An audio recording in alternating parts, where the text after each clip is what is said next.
Allohga bo'lgan ishonch, hayot ne'mati, qalb xotirjamligi, ko'zlar quvonchi, saodatmandlar kuyi.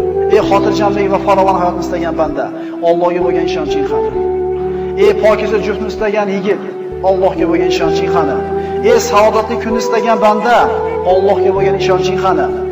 Qarzdor banda, Allohga bo'lgan ishonching qani? Musibatlarni boshidan ko'tarishiga bandalar, Allohga bo'lgan ishonchimiz qani? Gunohkor bandalar, gunohlarni kechirishiga bo'lgan Allohga bo'lgan ishonchimiz qani? Bizga mana shu ishonch naqadar kerak shu kunlarda.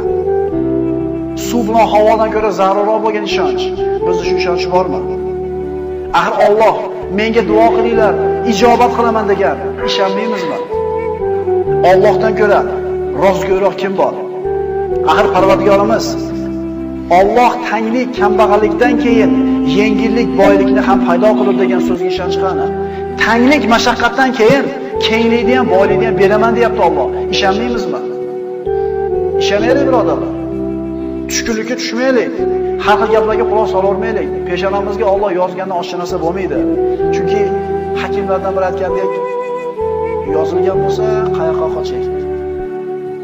Yozilmagan bo'lsa nimadan qo'rqing? Yozibdimi? Qayoqqa borsang o'tib boradi o'sha narsa. Yozilmabdimi? O'tga tashlasa o't kuydirmayapti. Pichoq torsa pichoq kesmayapti. Suvga tashlasa oqizmayapti. Sahroda o'lmayapti. Chunki nima qilmagan? Yozmagan. Qani shunga ishonch? Parvardigor qalblarimizda o'zingga bo'lgan muhabbatni sobiq qilgin. O'zingga bo'lgan ishonchimizni, tavakkulimizni mustahkam va quvvatli qilgin. O'zingni zikring, shukringlarni hidoyat qilgin. O'zingga ro'baro bo'ladigan kunimizda og'zimizdan chiqqan oxirgi so'zimiz la ilaha illalloh Muhammad Rasululloh kalimasi bo'lishini nasib etgin. Agar shuni ham Alloh xohlamagan bo'lsa ayta olmaymiz birodarlar. Alloh taolo siz bilan bizni mahzun bo'lmaslikka buyuradi. Alloh taolo siz bilan bizni o'ziga tavakkul qilishlikka buyuradi. G'am, qayg'u, huzn insonga nimani olib keladi? Alloh taolo siz bilan bizni man qilgan ish. Mahzun bo'lma. Hech qachon mahzun bo'lma. Chunki qayg'u seni o'tmishingdan bezovta qilib, kelajakdan xavotirga soladi. Oqibatda bugungi kuningni yo'qotasan. Hech qachon mahzun bo'lma. Chunki qalb qayg'u bilan ovora bo'lib, ruhing so'nib, yuzing nuri ketadi. Orzu umidlaring yo'q bo'ladi. Ey mo'min banda, mahzun bo'lma. Chunki qayg'u dushmaningni xursand qilib, do'stingni mahzun qiladi. Qayg'u sababli haqiqatlarni ko'ra olmay qolasan. Mahzun bo'lma, chunki qayg'u qazoy qadarga norozilik, ne'matga esa nonko'rlik bo'ladi. Mahzun bo'lma, chunki qayg'u, g'am yo'q qolgan narsani qaytarmaydi. O'liklarni tiriltirib, qadarni qaytarmaydi, foyda keltirmaydi. Mahzun bo'lma, chunki qayg'u shaytondan, qayg'u faqirlik va naq umidsizlikdir. Mahzun bo'lma, agar sen faqir bo'lsang, umri qarzga botib ketgan kishilar bor. Agar mingani uloving yo'q bo'lsa, oyog'i shol bo'lib qolgan odamlar bor. Mahzun bo'lma. Agar bir farzandingdan ajragan bo'lsang, shunday insonlar borki, bitta baxtsiz hodisa tufayli butun oilasidan mahrum bo'lganlar bor.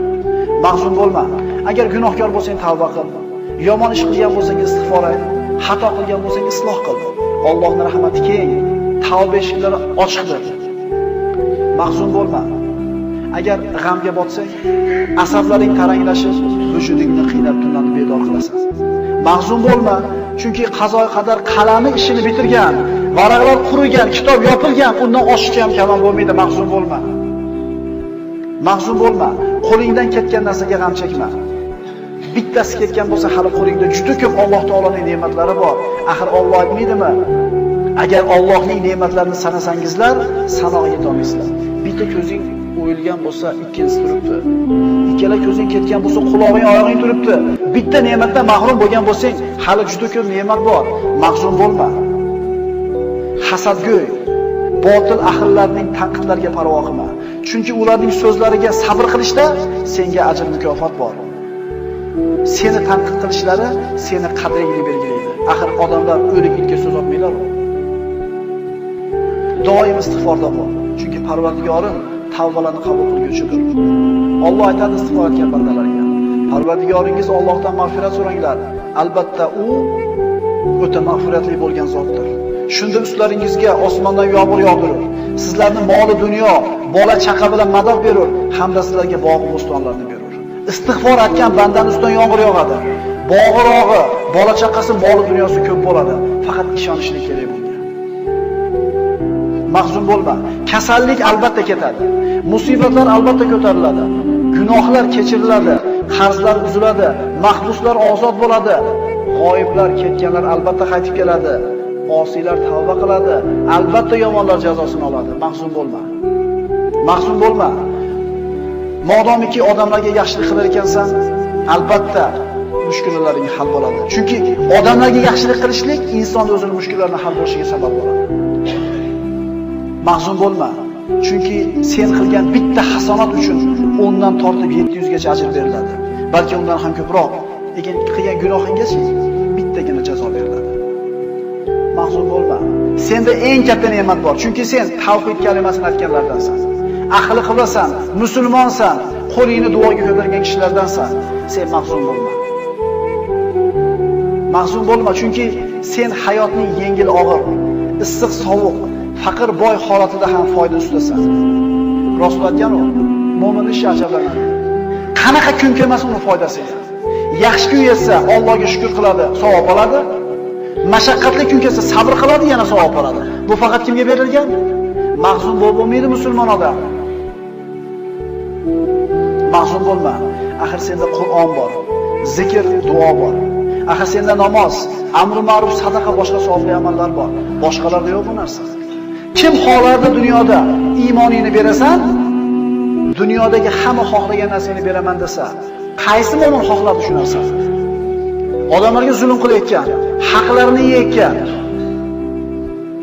tuhmat qilayotgan, bo'xton qilayotganlar ham o'ladi. Zulm ko'rgan, sabr qilgan, savob umid qilgan kishilar ham o'ladi. Lekin Alloh taoloning huzuriga borganda kim yutuqda bo'ladi? Dunyo hayoti vaqtincha. Ad-dunya sa'a fajal xato degan Rasululloh. Dunyo 1 soatlik umr bor yo'q. Ana shu 1 soatni ibodat qilib aylantiringlar degan Rasululloh. Kim o'lmaydi? Kim o'lmaydi? Mahzun bo'lma.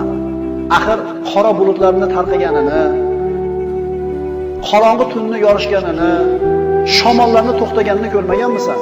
Inshaalloh mashaqqatlaring rohatga, hayoting yorug'likka, kelajaging ne'matga to'lib boradi. Inshaalloh. Mahzun bo'lma. Agar oldingda chora qolmasa, yo'llar berkilib, umidsizlik bostirib kelsa, yo Alloh degan. Mahzun bo'lma. Agar musibat, baxtsizlik, xavotir kelsa, yo Alloh degan. Mahzun bo'lma. Agar keng dunyo tor bo'lib ketgan bo'lsa, ishlar og'irlashsa, yo Alloh deb nido qilgin. Mahzun bo'lma.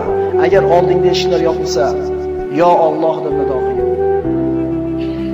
Odam boshiga qiyin kun tushsa, tashvish bostirib kelsa, o'zini o'tish qilib ko'radi. O'tish qilib ko'radi. Undan yordam so'rab ko'radi, bundan pul so'rab ko'radi, unga dardini aytib ko'radi, bunga shikoyat qilib ko'radi-da, oxirida nima deydi? Alloh endi o'zing borsan endi. Qachon? Oxirida. Siz Alloh deng, mushkulingizni Alloh kimi qo'li bilan qanaqa qilib hal qilib beradi, uni kim biladi?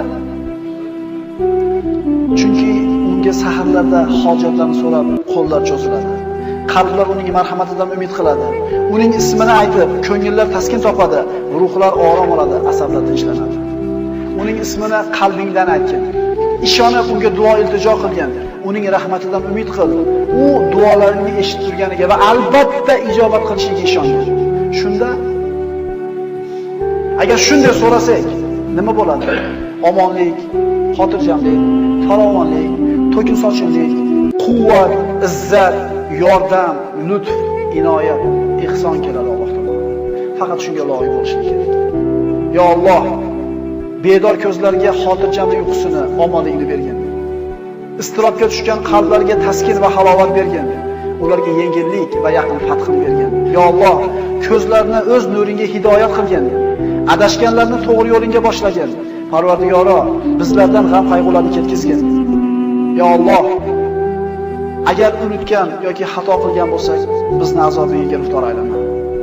Parvardigoro, bizlarning zimmamizga bizlardan ilgari o'tganlarning bo'yinlariga qo'ygan yukini yuklama. Bizlardan tashvish iztiroblarni ketkizgin. Xavf va xatardan yolg'iz o'zingdan panoh so'raymiz. Parvardigor, sendan boshqalarga suyanib qolishdan, boshqalardan umid qilib qolishdan panoh so'raymiz. Sen bizning hojamizsan. Yengil kunimizda, og'ir kunimizda, tashvishli xotirjam kunimizda Allohga o'ziga ishonaylik.